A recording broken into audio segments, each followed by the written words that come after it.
What's up, everybody? We're behind the scenes in this house. They're downstairs filming a scene that I'm not in, unfortunately. They're filming. Oh my god, there's a bee. I didn't even know. People that drive by, they're probably thinking, what's this dude? Like, in the house, they probably actually think it's haunted, which is super funny. Oh my god, it's the bee. Leave me alone. Woo!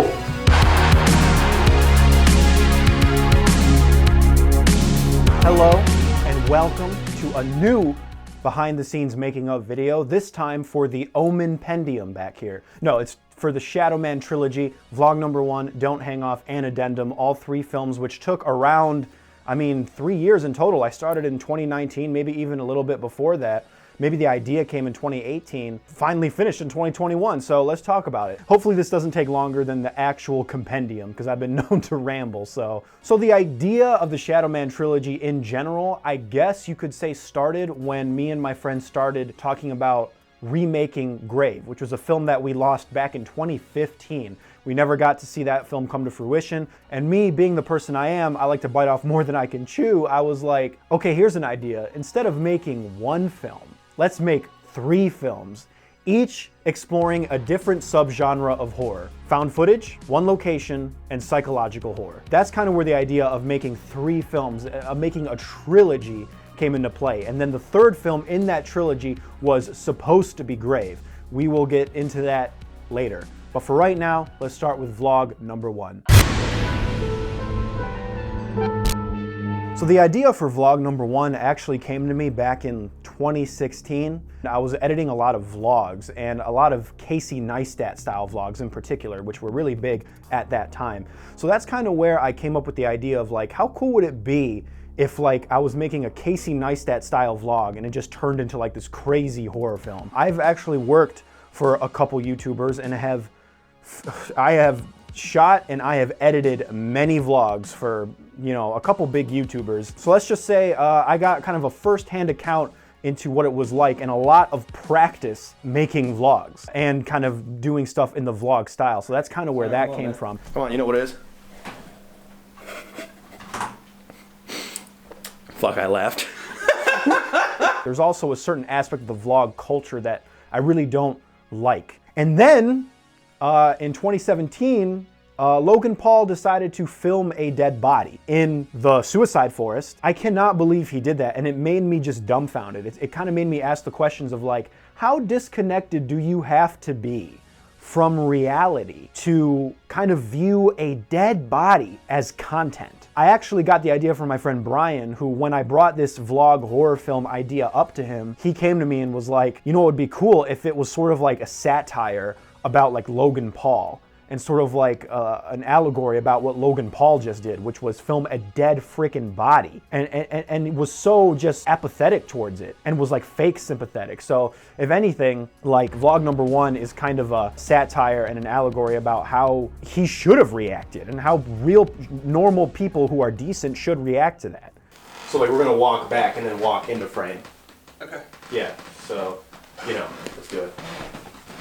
I was actually in character there. Oh yeah, okay. This is just so confusing. Sorry. So once I had the idea of sort of like this Logan Paul, Jake Paul, David Dobrik style douchey vlogger turning into like this horror film, I had to find a location to shoot it. I basically wrote the idea that he would go into like this abandoned building and sort of make fun of the tragedy that happened there and the trauma that the people who were there went through, and then that trauma would manifest itself into the Shadowman and then, attack him. Originally, it was going to be like a place in downtown Detroit, maybe like an old mental hospital. We were looking for a lot of different places to shoot it. And the way I found this abandoned house is actually pretty crazy. My friend is actually a teacher, and she was teaching her kids screenplay structure, and she invited me to guest speak in her class, not like substitute, but basically guest speak for her and basically teach the class how to write a scene and how to write a screenplay. So I went there and did that. It was a middle school class it was actually my old middle school, which was pretty surreal. The next assignment was for them to write their own screenplay, their own little short scene, and then go out and film it. And I was also there for that day. So I came back to the middle school and watched the films with the people, with the kids who made these films, these like middle school kids. One of the kids in that class made this horror film at this location. I couldn't believe it. I was watching it and I'm like, that's a dope location. Where was that? His name was Alex. And I asked him, like, bro, where was that location? Because I need to shoot there. And he showed me the location, which was this abandoned house in Romeo. That's the perfect location because originally we were going to shoot in like someplace in Detroit, like we were thinking about like the Packard plant and stuff. There have been photographers and videographers who have been robbed at the Packard plant. Yeah, we decided not to do that, and we decided to do this house instead. Bro. Oh, sorry.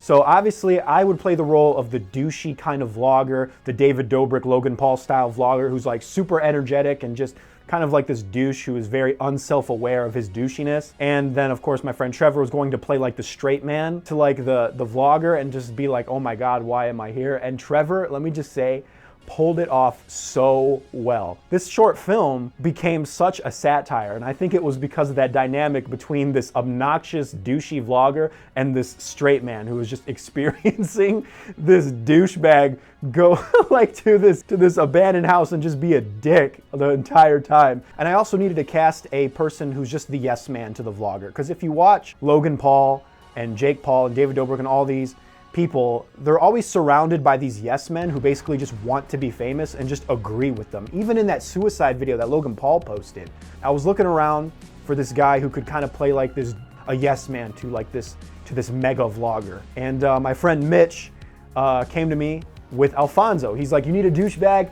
I got the guy. And Alfonso's a nice dude. I don't really know why. That was the first kind of inclination for Mitch, aka Thrills, to be like, yeah, well, I know the perfect guy. I don't really know, you know. And we joke about it to this day, and Alfonso jokes about it too. So anyway, all right, we got our crew, we got our story. We go to the house, we're shooting a couple scenes, and we get kicked out. So apparently, the skydiving facility that's right next door to this abandoned house owns that property, and you are not allowed to go into that house. Luckily, however, Randy, who was the owner of Midwest Freefall, shout out to them, was super cool and basically said, look, just give us a couple days, give us a warning, we'll make something work, you can come back and film your short film. He was super cool. We picked another day. He's like, sure, swing on by. So we swung by and did the rest of the film. It was actually, it's funny because that day of vlogging, that day that vlog takes place is actually 3 separate days. There were actually shots one after another that were shot 3 months apart from each other. Ooh, it's dark in here. Actually, my beard started to grow really long and was like down to here by the time we were ready to shoot again, that I actually had to go to a barber and have her cut my beard to the length that it was originally, because my beard grew so long between waiting for, you know, to come back to film. What's wrong? Come on, man. You got all the scares out. You got all the scares out. Okay, we're cutting there. So when the Shadowman appears and starts, you know, terrorizing the vlogger, Paul Lang, when I fell, quote unquote, through the hole, that was a lot of just camera trickery. And then as I was in like the hole in the ground, there was a stepladder underneath, and I just kind of like came down and shook the camera. This is Trevor falling off to get the sound effect. Ready? Yep. It just looked like I fell through the hole. Now here's the crazy thing about that though. When I was level with the ground, I was freaking out and I was inhaling. I was like trying, you know, because I was acting and freaking out. That dust went into my lungs and I inhaled a bunch of dust, and I was hacking for the next 2 straight days, just hacking. I'm literally breathing this in. And the crazy thing too about that shot of when I fall through the hole and the Shadowman picks up the camera, we did that in one continuous take. So I was through the hole, stepping on a stepladder, and I fell through and just sort of plopped on the stepladder. And then I had to move the stepladder, hide it, get on the ground as Trevor was holding the camera and going down the stairs and coming up to me on the floor. And we did it all in one shot. Unfortunately, I did have to cut it up in the original version, but in the extended version, you saw that whole one take that we managed to pull off, which was super, super cool. So obviously vlog number 1 was a foray into found footage horror, but I didn't want to do the full thing found footage. I thought it would be very interesting to kind of pull a District 9 where half of it is found footage and then it sort of goes into this third person kind of omniscient kind of view with the actual horror, and I really thought that was a cool idea, and I'm glad we did it. That's the reason why that one take that we did from the top floor to the bottom floor, when I dropped through the hole, I had these shots of my eye and me breathing, and I was like, those shots are so cool, I didn't want to not use them, you know? So that's why we broke up that shot, was for that reason. This is a part of the building where it kind of seemed like the ceiling fell down, but it didn't. The funny thing about that film is entirely improv. I mean, we had like a structure, but that entire film was an improv. I actually remember I did one take where I was a little too douchey and too much over the top, and then Trevor came and he was like, you need to tone that down a little bit. And yeah, so that was all improv. Actually, that photo of that child that Alfonso found was a real photo that he found, you know? I actually kind of regret a little bit making that joke, oh, that kid's seeing the light, because I don't really know, we don't know who that kid was. But again, we have to remember that the whole point is that this guy is not taking into account the seriousness of this tragedy, and he gets his own. So I have to remember that, but my conscience is like, oh man, I wish I didn't make that joke. And I was just acting in the moment as this douchebag. But yeah, I took it out of the extended version because I just felt bad making that joke. But yeah, that was all improv. He found that photo there. As a matter of fact, Alfonso found a postcard from 1911 in that house. Kind of makes you think like how old like something actually is. Like makes me wonder if this house is over 100 years old. You never really know. But that was a really fun shoot. That was actually one of the most smoothest shoots that I've ever been a part of. And thank you to Trevor and Alfonso for making it super fun. Also, I have to mention this. I forgot to mention it when I was recording. Jordan Beckett, he did the original score to vlog number 1, and it's amazing. He never ceases to absolutely impress me with his audio skills. It's amazing. That dude's a wizard. And to this day, I think vlog number 1 is one of my favorite films I've ever done. It's probably the one I'm most proud of. I think it turned out really awesome.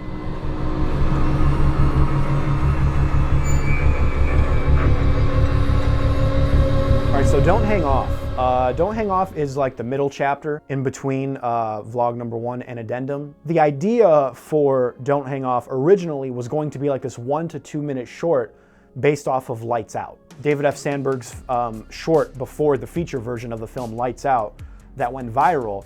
I sort of had the idea of playing on a simple fear that we all sort of have and all sort of share. In Lights Out's case, it was the fear of the dark, and sort of make a 1 to 2 minute, script out of that, playing on the whole thing of our limbs hanging off the bed at night. There's just this sort of like primal fear of our limbs hanging off the bed at night, and I just wanted to play on that. So I wrote that script basically in a night. Again, because I am who I am, I couldn't just keep it simple, and I wrote this entire plot about this girl who had this abusive stepfather and all that. And the Shadowman was like this sort of manifestation of the trauma that she had due to her stepfather abusing her and stuff like that. That changed later on down the road, but before I get to why that changed and how that changed, I just want to talk about the actress. So I just want to say, Brenna, thank you so much. First off, I have text messages going back to 2018 asking actresses or girls that I knew to be in this short film. It took me forever to find an actress who was willing to be in this film. And from the outside, I get it. I was basically asking people to be like, hey, can you come over for 2 days worth of night shoots while a bunch of men you don't know kind of grab your limbs as you're in bed? It's like, that's a hard pitch to sell. But Brenna was a true professional. She was like, let's go for it, let's do it. Super cool. Thank you, Brenna. So this idea, this 1 to 2 minute short film about the fear of your limbs hanging off the bed at night kind of blossomed into this idea about trauma. And that's kind of the overall theme of all films actually, is trauma. In vlog number 1, it was because he was making fun of the trauma that these kids had. Don't Hang Off originally was going to play on the trauma that she faced at the hands of her stepfather, but that eventually changed into the trauma of her losing her boyfriend. And then Addendum is the trauma of the aftermath of the events of vlog number 1 that Matt goes through, played by Trevor. I had a lot of trouble filming Don't Hang Off because I didn't really know how to shoot darkness really that well. And so it got to the point where I was struggling so much to film with darkness. I filmed it on an A7S II.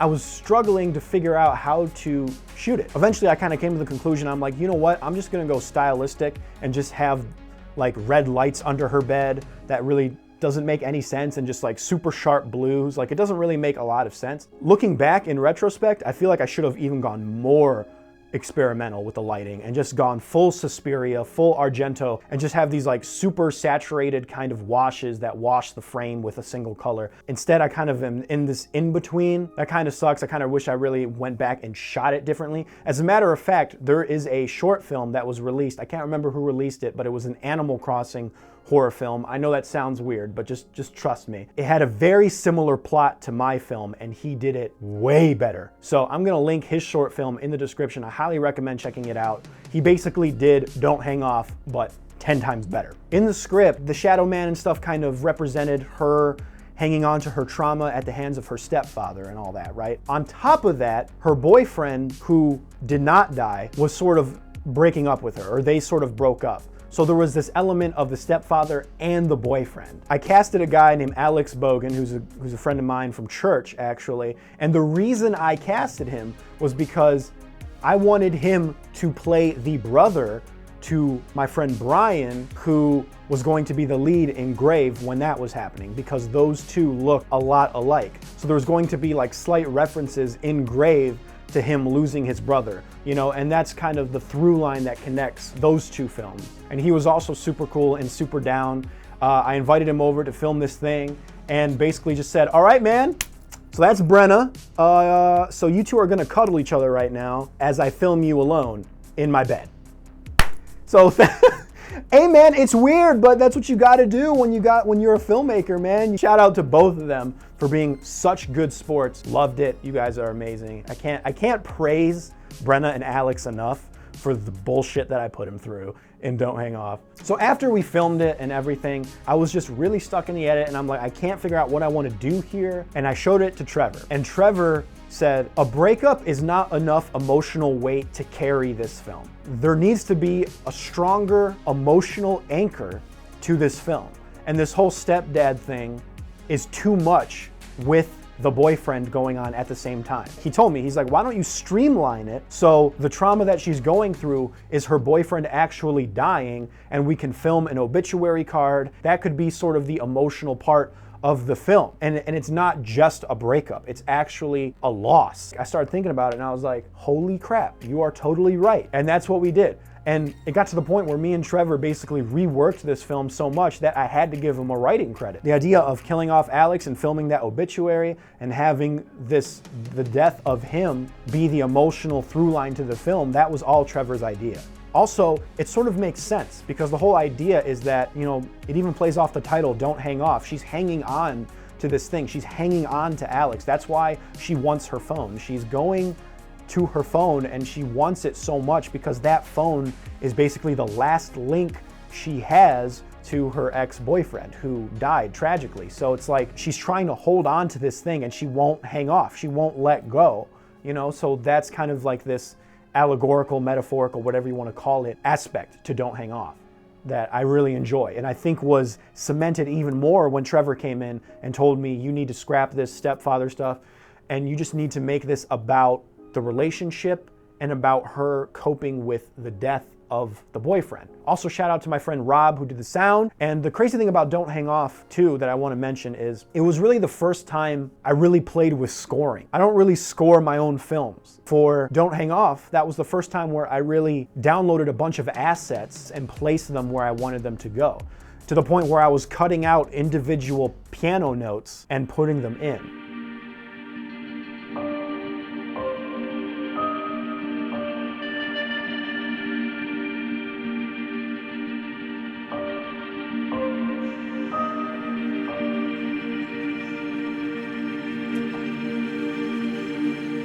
I technically kind of think, in a way, sort of, that Don't Hang Off is the first time I scored my own film, like fully, in a sense. I know that deep down it's not really the way it is, but yeah, it was just really cool. So Don't Hang Off was my foray into one location horror. Overall, I think it's decent, but it's probably not my favorite. But I am super grateful to everyone who helped me on that film. Shout out to my mom who helped me redecorate my room to look like a female's bedroom. I think it looked pretty great. And I didn't even change what I had above my bed originally, which was these two posters of Supergirl and Batgirl. So I just kept those. I'm like, hey, I think a female would have these in her bedroom. So I just kept those, but everything else was pretty much replaced, including the sheets and all that. So thanks to my mom for helping me with that. So yeah, all right.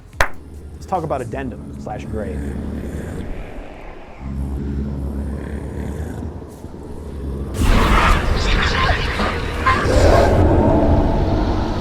The third film originally in the Shadowman trilogy was going to be Grave. It was going to be the thing that sort of explains the mythology behind the Shadowman and sort of connects all three films together in some way. Not directly, but in some way. Trevor, who plays Matt, was going to appear in Grave as the same character from vlog number 1. Now, we kept that because Addendum is technically a pseudo-sequel to vlog number 1. It just wasn't meant to be a very direct sequel to that film. Grave was supposed to be like this big thing. It was gonna be the biggest short film I've ever done. I hired a cinematographer, a professional cinematographer who was gonna come down from Grand Rapids and shoot it with me. I spent a lot of money. I don't wanna give a number, but I spent a lot of money on this film. So we filmed vlog number 1 and took us a couple months, but we got it released in 2019. In 2019, we filmed Don't Hang Off, and then in early 2020, we released Don't Hang Off, I think in March. And so I think you know where I'm going with this. And then a certain small thing happened. I don't know if you've heard of it, but it's called COVID, and that pretty much shut my film down. And there were a lot of reasons that sort of shut that film down again, but it all stemmed from COVID. Friends who agreed to be in it could no longer be in it because the work schedule was crazy because of COVID. Our backups got COVID. Locations dropped out because of COVID. Yeah, so Grave was dead in the water once again due to a international pandemic. So what turned into this massive crew with a lot of money behind it and professionals turned into me and Trevor with a camera in his backyard. Yeah, so that's what happened. I got together with my friend Trevor and I said, what are we supposed to do now? So we didn't have our main actor anymore, and because we didn't have our main actor, we didn't have the location, which was a house with a graveyard in its backyard. Crazily enough, my sister has a friend who has a graveyard in her backyard. The location ended up being quite amazing, honestly. And so we knew we had to utilize that still, but we didn't really know what we wanted to do. Me and Trevor were like, all right, this is what we gotta do. Let's go to this location and just film a bunch of stuff. We'll just film whatever. We don't know what we're filming. We'll film something and make something out of it. We'll piece something together. So we went to my sister's friend's house and we shot all this stuff with the graveyard in her backyard and all that. We basically ran by the seat of our pants to the point where we didn't know that Trevor's face was going to be covered with blood when we shot him screaming like that. So that is actually fake blood, digital blood that's tracked to his face. And then we went back to Trevor's place and we were like, we filmed a couple things there in his backyard and at his house. But then we were like, what can we make out of what we shot today? And so we started piecing together a story just on the spot, right there, after we shot this random footage. And I can't remember whose idea it was in particular. We had this idea of basically doing a sequel to vlog number 1, where Matt has survivor's guilt and PTSD because of what happened to his roommate, the douchebag vlogger who got killed, that he goes crazy and basically kills his girlfriend. Or does he? So we kind of experimented with that and we were like, yeah, that's actually a pretty decent idea. That film took a long time because due to Trevor's work schedule and COVID and all this stuff, we couldn't shoot for another 6 months after that. I think we were honestly quite able to piece something together. And in the end of the day, Grave was supposed to be the psychological horror film out of the trilogy. Addendum ended up being even more of a psychological horror film. And I think that's really cool because I think it's really cool that it's the only film where you actually don't see the Shadowman. You just see sort of the impact he leaves on someone who wasn't directly affected by it and see what happens to his mental state. So I think in terms of cinematography, I think Addendum is pretty great, and I'm really proud of what we did. We did get some other people on board eventually, and my friend Michelle came in and played the girlfriend that was mentioned in vlog number 1, the lawyer girlfriend. Unfortunately, he is not single, right? You got a girlfriend, right? What does your girlfriend do again? Isn't she like a sexual harassment lawyer or something like that? Yes, she is. She makes her appearance in Addendum. So eventually Addendum became a project that I was very proud of, and I actually think that film is pretty good. You know, it's definitely more experimental and a little weird, but I feel like that works in its favor because it's supposed to be a psychological horror film. In the extended version, as part of the compendium, there's a little bit of a epilogue at the end that basically says that him killing his girlfriend was all in his head. And in the original version, there's clues that lay out that. So it's basically answered in the compendium that it was all in its head, whereas in the original version, even though, I mean, I'm just gonna spoil it, it is all in his head, there are little clues throughout the film that make you think that maybe this isn't happening, because there are inconsistencies that are intentional. For example, the flower that he gives to his girlfriend to apologize to her is different than the flower he has that's blood-soaked at the end. When he goes into the garage and sees the hammer for the first time, there isn't a hammer in front of him when he's in the garage. And all of a sudden it cuts to a hammer. So I think that's a really cool aspect to it, even though it's a very cliched idea that it was all in his head. I know that, I'm fully aware of how cliche that is, but I feel like I needed to do it. I don't know, I really just enjoy Addendum. But here's the crazy part about Addendum. I don't know why the universe just was not in our favor, so I pour my blood, sweat, and tears into this thing. I'm done with it, I'm finished, I'm ready to export this film and upload it to YouTube. And I click export, and it freezes. All right, maybe I'll try it again. You know, this has happened before. Export, freezes. I'm like, what's happening? Export, freezes. Export, freezes. I send it to media encoder, freezes. All at different points, it freezes. And Premiere will not export my film. Premiere is literally holding our film hostage and it won't give it to us. I was freaking out. I tried hardware encoding, software encoding. I tried different codecs. I tried so many different things and it just would not export. I came to the conclusion that it might be the color correction. I removed the color correction, it exports. I'm like, okay, but now what do I do? I can't just have an uncolor corrected version of my film. There's day for night shots. Like, you know, how are we supposed to do this, you know? Eventually, it just got to the point where I had to do it. I had to export the film in 30-second intervals and piece those intervals together and then export that. And then that worked. I mean, I'm telling you guys, I tried everything. I tried nesting, removing effects, adding effects. I tried doing all this stuff and it just would freeze. So hopefully the quality is okay. But man, I started to lose my mind a little bit. I'm about to show you guys a clip. Please don't judge me. This is after me exporting it, and I knew that it was gonna export because it took me 3 full days of troubleshooting. 3 full fucking days! Number 105,000 million, whatever. Why Premiere sucks absolute ass. Premiere decided to hold my film hostage. For some reason, it wouldn't export. But the weird thing is, I didn't even get an error message. It just would stop exporting. It would just freeze at random points within the export. I've spent 3 days troubleshooting this shit for a 9-minute short film. I didn't know what to do, so what I eventually had to do was export it all in 30-second to a minute chunks and then put it all in a timeline, and then it exported. That's what just happened. It finally exported. Oh my gosh, dude. Premiere can go, ah! And as a matter of fact, in a couple days, I'm gonna go to a professional editor, a professional who does this for a living, and see if he can do it.